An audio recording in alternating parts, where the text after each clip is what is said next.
from ripping off Medicare patients with high prescription prices. Currently, drug companies provide large discounts on the price of prescription medicines, including nearly $40 billion in rebates to Medicare Part D plans last year alone. Yet often middlemen stop those discounts from going to the patients, which is what we're interested in, not the middlemen who need it the most. So the patients are going to be now getting the benefit instead of these very wealthy individuals. Patients pay very high prices, and they have for many years, although we brought it down, first time in 51 years, with the costs adding up to hundreds or even thousands of dollars per year per patient. Today's action ends this injustice and requires that these discounts go directly to people. These are the people that need it. This will save patients up to 30%, could be 40%, could be 50%, could be much higher than that. These are numbers that nobody's ever even contemplated. And that doesn't include life-saving drugs like insulin, which will be even higher. Insulin was destroying lives and destroying families because the cost was so high, and now it's at a level that nobody can even believe. Is that correct, Seema? $35 a month, from many times that number. The second rule we're finalizing today will transform the way the U.S. government pays for drugs to end global freeloading on the backs of American citizens and American patients. Until now, Americans have often been charged more than twice as much for the exact same drug as other medically advanced countries. We would be having a drug, identical drug, same company, and we'd pay many times the price of what that drug would sell for in certain countries. In case after case, our citizens pay massively higher prices than other nations pay for the same exact pill from the same factory, effectively subsidizing socialism aboard with skyrocketing prices at home. So we would spend tremendous amounts of money in order to provide inexpensive drugs to another country. And when I say the price is different, you can see some examples where the price is beyond anything 4 times, 5 times different. For example, Medicare Part B recipients are forced to spend 5 times more for a common breast cancer medication than patients in other countries. So 5 times more. And we have other examples that are substantially higher than that. To address this unfairness and to lower prices for Americans, we're finalizing the most favored nation rule. Remember that name, most favored nation rule.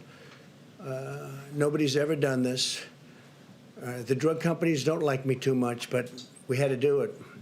It took a long time before we were able to do this because statutorily we had to go through a process. But there'll never be anything like this. I just hope they keep it. I hope they have the courage to keep it because the powerful drug lobby, Big Pharma, is putting pressure on people like you wouldn't believe. Medicare will now look at the price that other developed nations pay for their drugs. And instead of paying the highest price on the list, and we are substantially higher than any other country in the world, we will pay the lowest price. In other words, we take the lowest price and we match whatever the lowest price is, leading to colossal savings for all Americans. And we're talking about savings of 50, 60, 70%, 80%. Different drugs, different prices.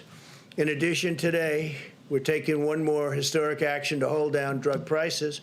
In the past, drug companies have been allowed to identify certain very old generic drugs that have been widely available for decades and exploit a misguided program called Unapproved Drugs Initiative. That's Unapproved Drugs Initiative, a program that has been around for a long time and hasn't been too good for the people that were supposed to benefit to obtain market exclusivity on these medicines. So we are doing something that nobody thought anybody would do. The savings is going to be incredible. Then they've jacked up the prices by as much as 1,000 to 5,000% on this product. This program has also caused shortages of important medicines. Today I'm announcing that we are ending the Unapproved Drugs Initiative. program to stop this unfair practice. So prices are lifted by 1,000% to 5,000%, in one or two cases even more than that. And we're ending this. We are putting an end to it. Together, these reforms will save American patients many, many billions of dollars every single year. For generations, the American people have been abused by Big Pharma and their army of lawyers, lobbyists, and bought and paid for politicians. But I've been loyal to the special interests. I've been loyal to our patients and our people that need drugs, prescription drugs, and devoted myself to completely fighting for the American people. You see that? This is not an easy thing to do. Big Pharma ran millions of dollars of negative advertisements against me during the campaign, which I won, by the way, but, you know, we'll find that out. Almost 74 million votes. We had Big Pharma against us. We had the media against us. We had big tech against us. We had a lot of dishonesty against us. But Big Pharma alone ran millions and millions of dollars in ads. In fact, I looked at it. I said, who is it? I've never seen anything quite like it, because I told them I'm going to have to do this. You know, I was put here to do a job. And Pfizer and others were way ahead on vaccines. You wouldn't have a vaccine if it weren't for me for another 4 years, because FDA would have never been able to do what they did, what I forced them to do. And Pfizer and others even decided to not assess the results of their vaccine.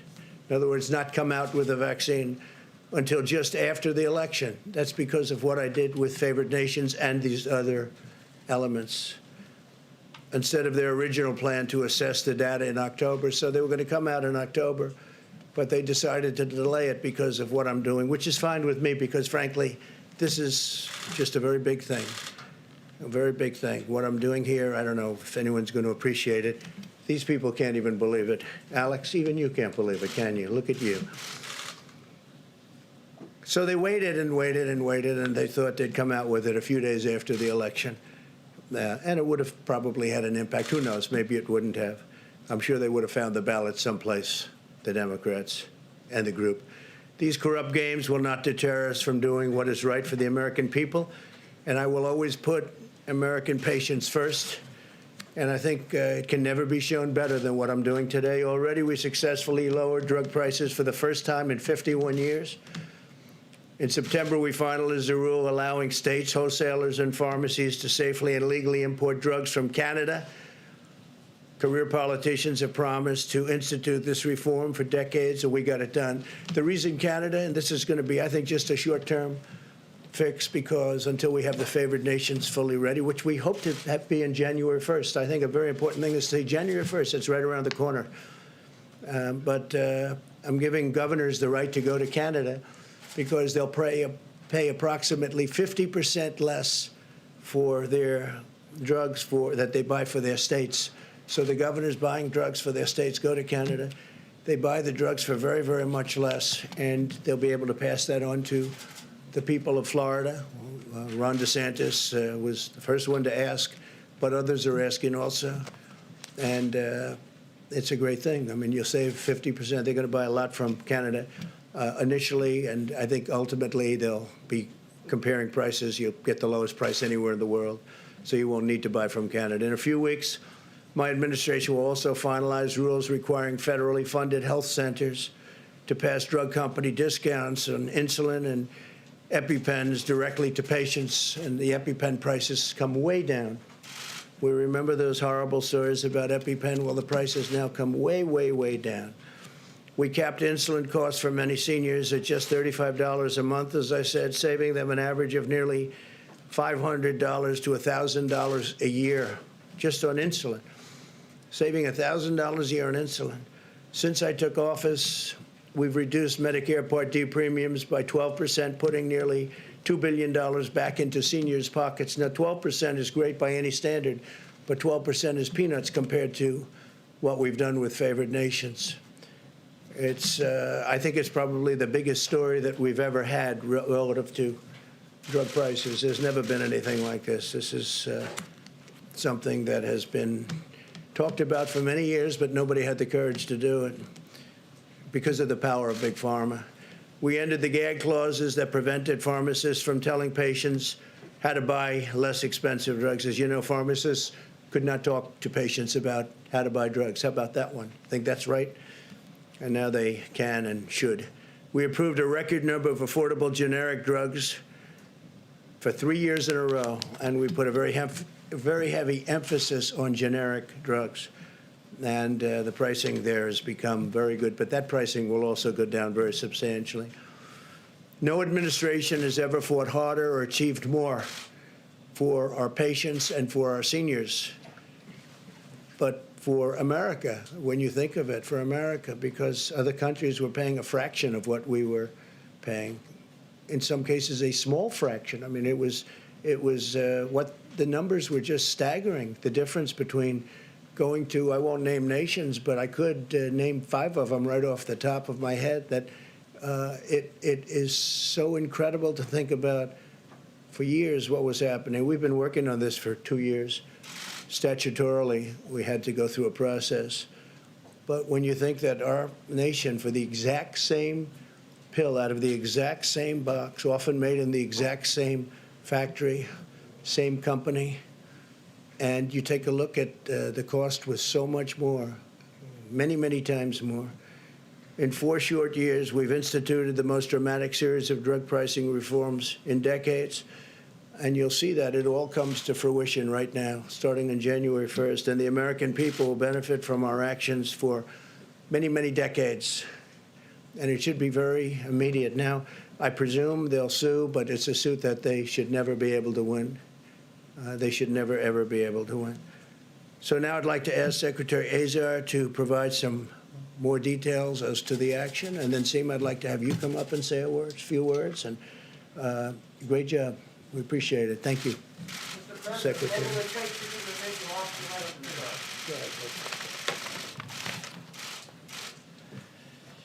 Well, thank you, Mr. President. What an extremely exciting day for American healthcare.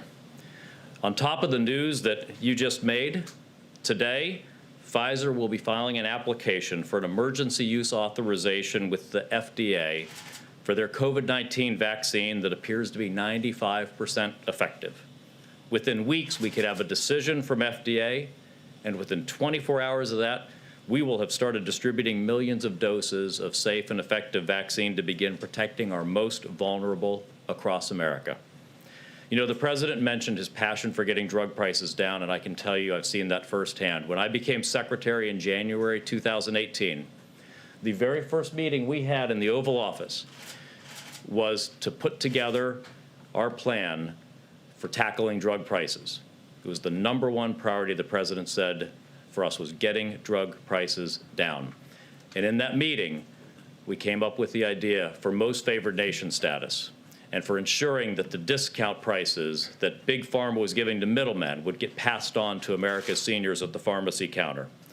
And almost 2.5 years ago, in May, the President laid out the most comprehensive vision for reforming drug pricing in American history. The President's blueprint was clear.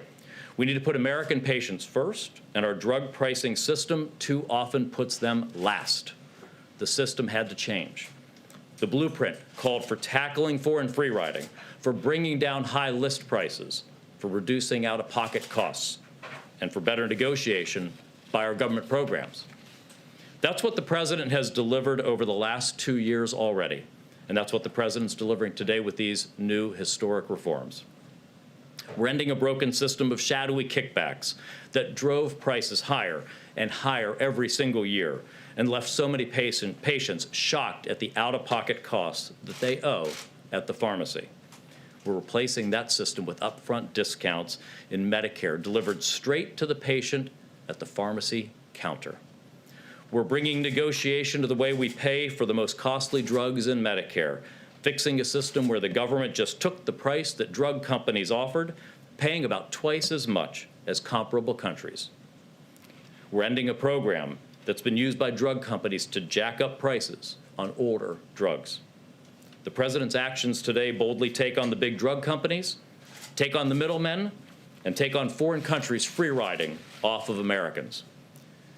If you don't believe how fiercely special interests have fought these efforts, you must not have watched any TV in Washington over the last couple of years. Special interests have run millions of dollars in ads against the president's drug pricing initiatives. Mr. President, they underestimated me, and they sure as the devil underestimated you. About 2 years ago, just over in the Roosevelt Room, the president signed legislation to ban pharmacy gag clauses alongside me and his drug pricing advisors. That included my friend and colleague, Dan Best, who passed away 2 years ago this month. And he devoted his life to lowering drug costs for American patients, putting them at the center of our healthcare system, just as President Trump has done. And he was one of the key driving forces behind the rules that we are announcing today. I wish Dan could have been here today, Mr. President, but today's actions are a lasting legacy for him and for you. The president's historic actions will transform drug pricing forever and build the system that the American people deserve, a system that puts American patients first. Thank you so much, Mr. President, for making today possible. Thank you, Alex, very much. Thank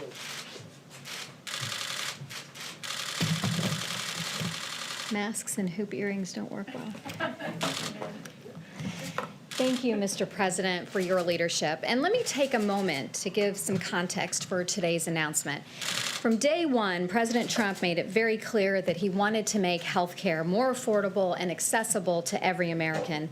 And the most important thing is that he wasn't afraid to take on the special interest groups to get this goal accomplished.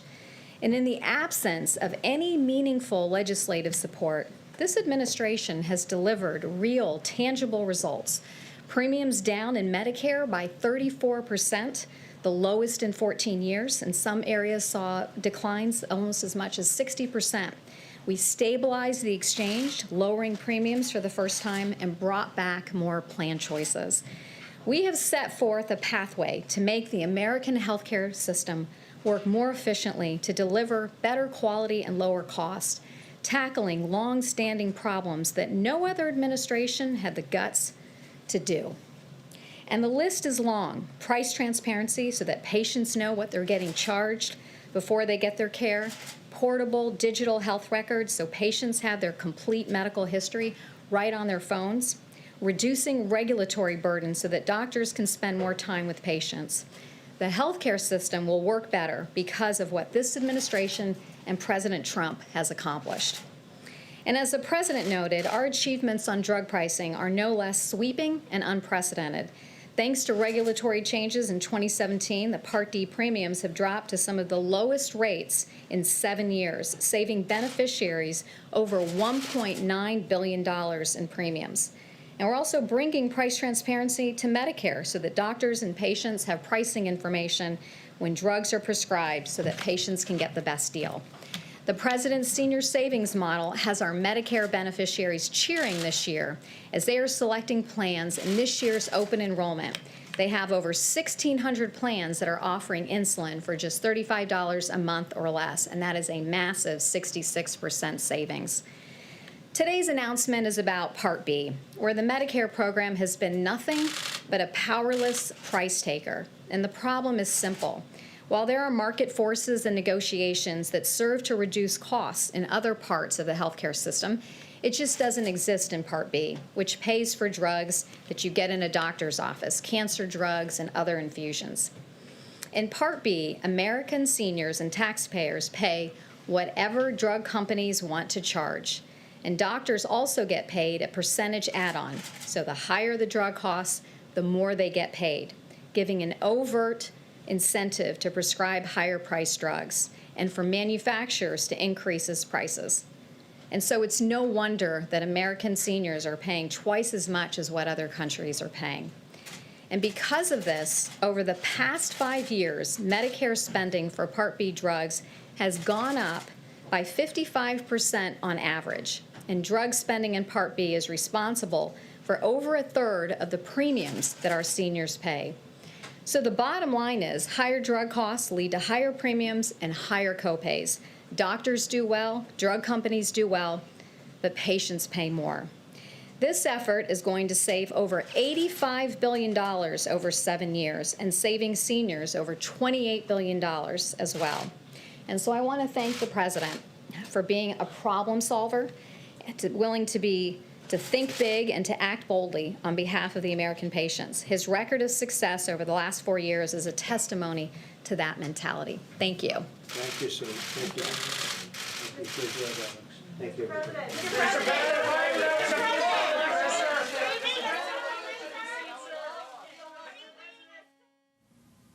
And you've been listening to President Trump and other administration officials hold an event at the White House discussing drug pricing reform that the president says will lower the prices of many prescription drugs for many Americans. The president also made a startling claim, saying that big drug companies are so upset at him for cutting into their pricing profits that those companies that had coronavirus vaccines in the pipeline intentionally delayed the announcement of the efficacy of the vaccines until after the election in retaliation against him. He said, quote, "These corrupt games will not stop us from doing what is right for the American people."